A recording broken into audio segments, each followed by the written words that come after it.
Bismillahirrahmanirrahim. Assalamualaikum warahmatullahi wabarakatuh. Saya Husni Fadilah dengan NIM 2012-20382 dari kelas PAI 5L dengan mata kuliah Usul Fikih yang diampu oleh Bapak Dr. Muhammad Yusuf SAG MAG.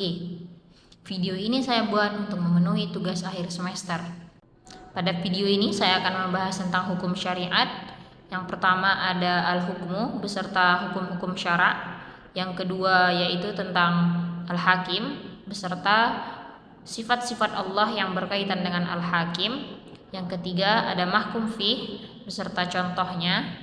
Yang keempat ada mahkum alaih beserta kriteria dan ciri-ciri orang yang memenuhi mukallaf. Dan yang terakhir yaitu konsep al-hukmu, al-hakim, mahkum fih dan mahkum alaih dalam menganalisis kasus-kasus hukum syara. Yang pertama, al-hukmu. Al-hukmu berarti keputusan atau ketentuan maupun hukum.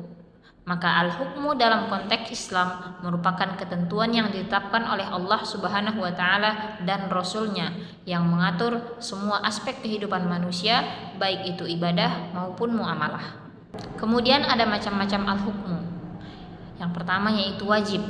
Wajib yaitu segala sesuatu yang kita kerjakan mendatangkan pahala dan apabila kita tinggalkan mendapatkan dosa, seperti sholat 5 waktu, kemudian mengerjakan puasa bulan Ramadan dan lain sebagainya. Kemudian yang kedua ada sunnah. Sunnah merupakan sebuah anjuran yang harus kita kerjakan, karena apabila kita kerjakan akan mendapatkan pahala, namun jika kita tinggalkan tidak apa-apa, seperti membaca Al-Quran, sholat sunnah dan lain sebagainya. Kemudian yang ketiga haram. Hukum syariat haram yaitu apabila kita kerjakan akan mendatangkan dosa dan lebih baik kita tinggalkan, seperti mencuri, berbohong, berjudi dan lain sebagainya. Kemudian yang keempat ada hukum syariat yaitu makruh. Makruh berarti hal yang dibenci namun boleh kita lakukan, seperti talak. Kemudian yang terakhir ada mubah. Mubah yaitu hal yang dibolehkan. Kemudian pembahasan yang kedua yaitu tentang al-hakim, yakni Allah Subhanahu wa taala yang menetapkan semua aturan hukum dalam Islam. Maka perlu kita garis bawahi bahwa para mujtahid pada hakikatnya bukan menciptakan hukum, melainkan hanya melahirkan hukum ataupun menggali hukum-hukum, atau yang sering kita sebut dengan istimbat hukum, dengan memperhatikan dalil-dalil yang dapat dijadikan patokan dalam penetapan ketentuan hukum. Sekalipun Rasul dan para mujtahid memiliki peran yang cukup besar dalam menetapkan hukum, namun pada hakikatnya pencipta hukum hanyalah Allah Subhanahu wa taala.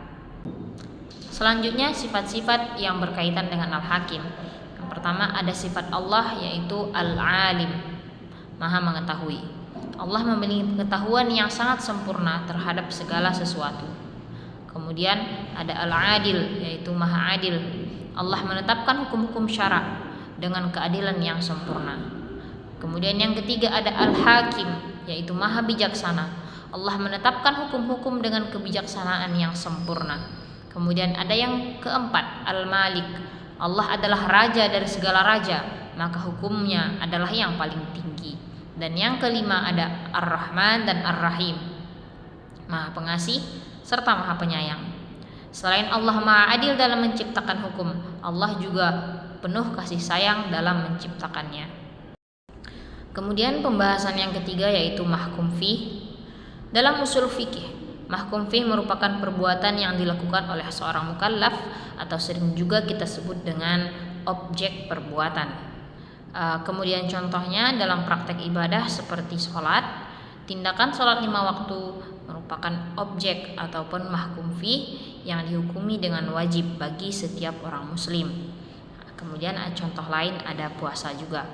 Kemudian contoh dalam perbuatan muamalah yaitu seperti jual beli.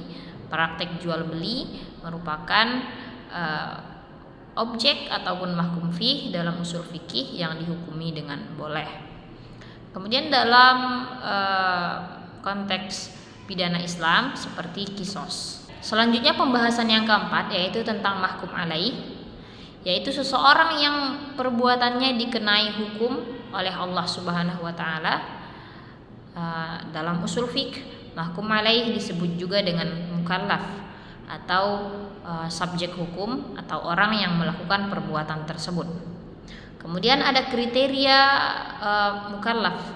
Yang pertama, orang tersebut harus mampu memahami dalil taklif yang tergantung dalam Al-Quran. Kemudian kriteria yang kedua, orang tersebut harus mampu menerima pembebanan hukum.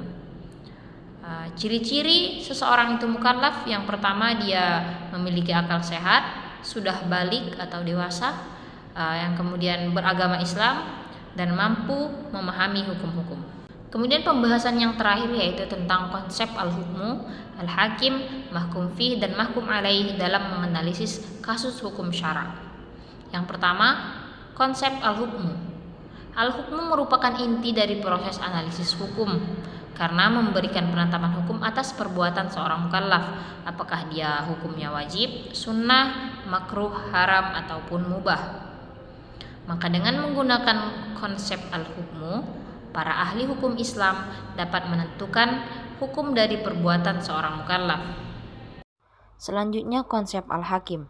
Dalam setiap analisis kasus hukum syara, peran al-hakim adalah menentukan aturan, baik itu wajib, sunnah, haram maupun mubah, berdasarkan wahyu yang telah diberikan. Kemudian selanjutnya konsep mahkum fih. Dalam menganalisis kasus-kasus hukum syara, mahkum fih membantu para ulama ataupun para ahli hukum menentukan apa yang dinilai serta bagaimana hukum syara dapat diterapkan pada perbuatan seorang mukallaf. Kemudian yang terakhir ada konsep mahkum alaih, yaitu konsep ini penting dalam menganalisis kasus-kasus hukum syara karena hukum syara hanya berlaku bagi orang-orang yang memenuhi kriteria ataupun syarat sebagai seorang mukallaf. Demikian materi yang dapat saya sampaikan, kurang dan lebihnya saya mohon maaf. Saya akhiri, wabillahi taufik wal hidayah. Wassalamualaikum warahmatullahi wabarakatuh.